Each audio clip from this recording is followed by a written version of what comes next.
नमस्कार। राजस्थान की तमाम फटाफट खबरों में आपका स्वागत है। खबरों के लिए आपसे निवेदन कि यदि आपने हमारे चैनल को सब्सक्राइब नहीं किया तो कृपया करके आपके अपने चैनल को सब्सक्राइब कर लें। तो बढ़ते हैं आज की बड़ी खबर की ओर राजस्थान से। जी हाँ, आज राज्य स्तरीय गणतंत्र दिवस समारोह मनाया जा रहा है।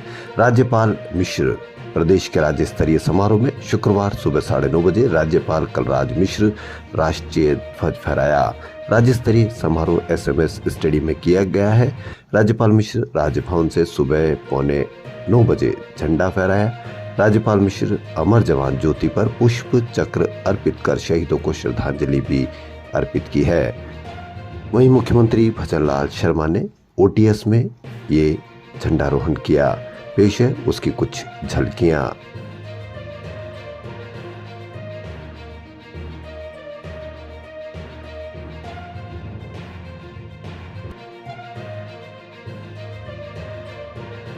राजस्थान विधानसभा के अध्यक्ष वासुदेव देवनानी ने पूर्व स्पीकर हरिशंकर भावड़ा के निधन पर श्रद्धांजलि अर्पित करते हुए उनके कार्यकाल को याद किया। उन्होंने कहा कि 2 बार के स्पीकर और उप मुख्यमंत्री रहे भावड़ा ने ही विधानसभा के नए भवन की नींव रखी थी। उनके निधन से प्रदेश की राजनीति में अपूर्णीय क्षति हुई है। विश्व में बेहतरीन पर्यटन स्थलों में शुमार फ्रांस के राष्ट्रपति इमैनुअल मैक्रों को हमारा गुलाबी नगर शहर भा गया। उन्होंने रोड शो के दौरान प्रधानमंत्री नरेंद्र मोदी के साथ चाय पर हेरिटेज की चर्चा भी की। जंतर मंतर से सांगने गेट तक हुए रोड शो के हवा महल के पास साहू टी स्टॉल पर दोनों ने कुल्हड़ में चाय भी पी। रोड शो की वजह से गुरुवार को हजारों पर्यटक वॉल सिटी सहित अन्य प्रमुख पर्यटन स्थल नहीं देख सके। आमेर, जलमहल, अल्बर्ट हॉल, जंतर मंतर सहित अन्य प्रमुख पर्यटन स्थलों पर सुरक्षा कारणों के चलते पर्यटकों सहित जन सामान्य के आवागमन पर भी पाबंदी थी। ऐसे में देश भर से आए हजारों पर्यटक जयपुर घूमने का आनंद नहीं ले सके। वहीं रोड शो में भीड़ जुटाने के लिए जयपुर जिले के 3000 आंगनबाड़ी कार्यकर्ता और आशा सहयोगिनियों को लाया गया। आंगनबाड़ी कार्यकर्ता और सहयोगिनियों को सुबह 10 बजे से सेंट्रो से बस के जरिए जोहरी बाजार और त्रिपोलिया बाजार लाकर बैठा दिया गया। दोपहर 12 बजे ये रोड शो मार्ग पर पहुंच गई। यहां पर सभी रात 8 बजे तक भूखी प्यासी बैठी रही। अधिकारियों ने इनके लिए पीने के पानी और खाने तक की व्यवस्था नहीं की। इतना ही नहीं, महिलाओं के घरों से फोन भी आते रहे, लेकिन मजबूर। प्रधानमंत्री नरेंद्र मोदी के जयपुर आगमन पर शिक्षा विभाग ने 20,000 से अधिक बच्चों को मानव श्रृंखला के लिए अलग अलग पॉइंट पर लगाया था। हालांकि जितने बच्चे बुलाने का टारगेट था उसके 10% भी नहीं पहुंचे। सुबह स्कूल समय में स्कूल पहुंचे इन बच्चों को शाम तक बैठाए रखा गया। JDA में अब अधिकतम 15 दिन में ही फाइल क्लियर करनी होगी। सभी अधिकारियों को हर हाल में सुबह 9 बजे ऑफिस पहुंचना होगा और 11 बजे तक अपने काम का ब्यौरा देना होगा। इसके बाद वे फील्ड में जाएंगे और शाम को इस काम की रिपोर्टिंग अपने उच्च अधिकारियों को करेंगे। मुख्य सचिव सुधांशु पंत के औचक निरीक्षण के बाद यह तय किया गया है। पाक से विस्थापित होकर 1 महीने पहले जयपुर आए परिवार को आर्थिक तंगी के चलते सरकारी अस्पताल में मुफ्त स्वास्थ्य योजनाओं का लाभ नहीं मिल रहा है।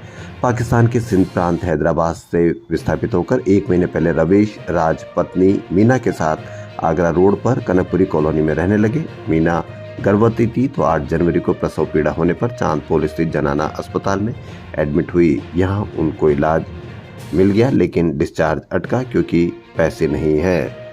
प्रदेश कांग्रेस मुख्यालय में गुरुवार को NSUI की पहली मासिक बैठक आयोजित हुई। नवनिर्वाचित प्रदेशाध्यक्ष विनोद जाखड़ के नेतृत्व में हुई बैठक में आगामी लोकसभा चुनाव को लेकर सभी कार्यकर्ताओं से विचार विमर्श किया गया। जाखड़ ने बताया कि आगामी लोकसभा चुनाव में NSUI प्रत्येक जिले में छात्र संवाद कार्यक्रम करेगी और छात्र छात्राओं को कांग्रेस की तरफ रुख करने का प्रयास करेगी।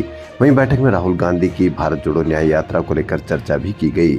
जाखड़ ने बताया कि यात्रा प्रदेश के 2 जिलों से होकर निकलेगी, जिसमें बड़ी संख्या में कार्यकर्ता यात्रा में हिस्सा लेंगे। जयपुर के कंप्यूटर इंजीनियर के प्रोफेसर मोहम्मद फिरदौस शेख को outstanding teachers of the year award 2024 प्रदान किया गया है। प्रदेश में सरकारी बिजली कंपनियों के कुप्रबंधन की वजह से बिजली संकट हो गया। ऊर्जा विकास निगम की ओर से long time power purchase agreement नहीं होने और उत्पादन निगम के बिजली घरों के लिए पर्याप्त कोयला नहीं मिलने के कारण ये बिजली संकट 1 महीने तक रहेगा। भरतपुर धौलपुर के जाट समाज को केंद्र में आरक्षण देने की मांग को लेकर उज्जैन के गांव जयचोली में जाट आरक्षण संघर्ष समिति का महापड़ाव 90 दिन भी जारी रहा। हालांकि जाट समाज अभी तक कोई निर्णय पर नहीं पहुंचा है। अब जयपुर में मकान खरीदना महंगा होगा। हाउसिंग बोर्ड ने जयपुर सहित कई जिलों में अपनी आवासीय योजनाओं की कीमत बढ़ा दी है। कीमतों में 25% तक इजाफा किया गया है। जयपुर के जगतपुरा स्थित इंदिरा गांधी आवास योजना में बढ़ाई गई कीमतों के बाद अब आमजन को प्रति वर्ग मीटर 17,875 रुपए देना होगा। बीकानेर, जोधपुर, जैसलमेर, बाड़मेर, उदयपुर, धौलपुर और कोटा जैसे करीब 25 प्रमुख डिपो की कनेक्टिविटी दिल्ली से टूट चुकी है। इसके चलते निजी बस ऑपरेटर्स ने न्यूनतम किराया 500 रुपए के पार पहुंचा दिया। उधर टैक्सी कार सर्विस देने वाली कंपनियों ने किराए में 2 रुपए प्रति किलोमीटर की बढ़ोतरी कर दी है। यानी बीकानेर, जोधपुर, जैसलमेर, बाड़मेर, उदयपुर सहित 25 जिलों से दिल्ली के लिए रोडवेज की सीधी बस सेवा बंद कर दी गई है। एक रिपोर्ट के अनुसार देश के कॉरपोरेट सेक्टर में 81.2 लाख कर्मचारी हैं। एक साल में 3.9 लाख ही नई नौकरियां पाई। जानकारों का कहना है कि ये संख्या रोजगार चाह रही बड़ी आबादी को देखते हुए बेहद कम है। पिछले साल के मुकाबले 20% तक रोजगार के अवसर कम हुए हैं। अभी भी वक्त है, आपका बच्चा बेरोजगार होने जा रहा है, इसलिए आप इस पर चर्चा अवश्य करें। हाईकोर्ट ने तृतीय श्रेणी शिक्षक भर्ती 2022 के लेवल 1 व 2 में प्रदेश के बाहर के प्रार्थियों, विधवा व परित्यक्ता महिलाओं को सभी सेवा परिलाभ सहित 1 महीने में नियुक्ति देने का निर्देश दिया है। अदालत ने यह निर्देश सुनीता कुमारी और अन्य की याचिकाओं पर दिया। सुनवाई के दौरान राज्य सरकार ने आदेश के पालन में कहा कि इस बारे में कर्मचारी चयन बोर्ड को पत्र लिखा है कि इन अभ्यर्थियों को सामान्य महिला वर्ग के विधवा व परित्यक्ता श्रेणी में नियुक्ति देने पर विचार किया जाए। मैक्रो के आमेर महल पहुंचने से पहले ही करीब 300 स्कूली विद्यार्थी उनका इंतजार कर रहे थे। जैसे ही वे पहुंचे तो विद्यार्थियों ने एक हाथ में तिरंगा और दूसरे में फ्रांस का झंडा लहराते हुए उनका स्वागत किया। मैक्रो ने विद्यार्थियों की ओर देखकर फ्रेंच में बानजूर इंडिया यानी नमस्ते भारत कहा। स्टूडेंट ने भी मिलकर जवाब दिया, बानजूर मिस्टर मैक्रो। मैक्रो ने विद्यार्थियों को इंग्लिश और फ्रेंच में संबोधित किया। जोबनेर के सवाई मान सिंह इंटरनेशनल स्कूल से 8वीं क्लास के हर्षवर्धन और प्रज्वल से उनके नाम पूछे। International society for life sciences, Rajasthan विश्वविद्यालय की ECH इंक्यूबेशन सेंटर तथा कानौड़िया कॉलेज के संयुक्त तत्वाधान में 31 जनवरी से 5 फरवरी तक जवाहर कला केंद्र के शिल्पग्राम में जयपुर न्यूट्री फेस्ट का आयोजन किया जाएगा। जयपुर इंटरनेशनल फिल्म फेस्टिवल की बेस्ट फिल्मों की घोषणा गुरुवार को की गई। जिफ 2024 के लिए 82 देशों से प्राप्त 2,971 फिल्मों में से 67 देशों की 329 फिल्मों का चयन किया गया। जिफ में इस साल से चयनित और अवार्डेड फिल्मों में से honour of the cinema award दिए जाएंगे। इस साल ये अवार्ड्स प्रकाश राज, अनुपम खेर, अर्जुन रामपाल और काजल अग्रवाल को दिए जाने की घोषणा हुई है। बेस्ट स्क्रीन प्लेज और राजस्थान से बेस्ट फिल्मों की घोषणा 9 फरवरी को की जाएगी। बेस्ट अवार्डेड फिल्मों की स्क्रीनिंग 9 से 13 फरवरी तक चलेगी।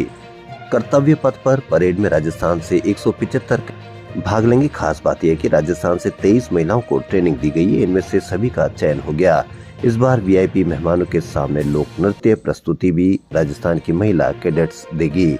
मांड रचना पधारो मारो देश से मेहमानों का स्वागत किया जाएगा। राजस्थान की खबरों में फिलहाल इतना ही। यदि आपको राजस्थान की खबरें पसंद आ रही है तो लाइक, सब्सक्राइब और शेयर अवश्य करें। धन्यवाद।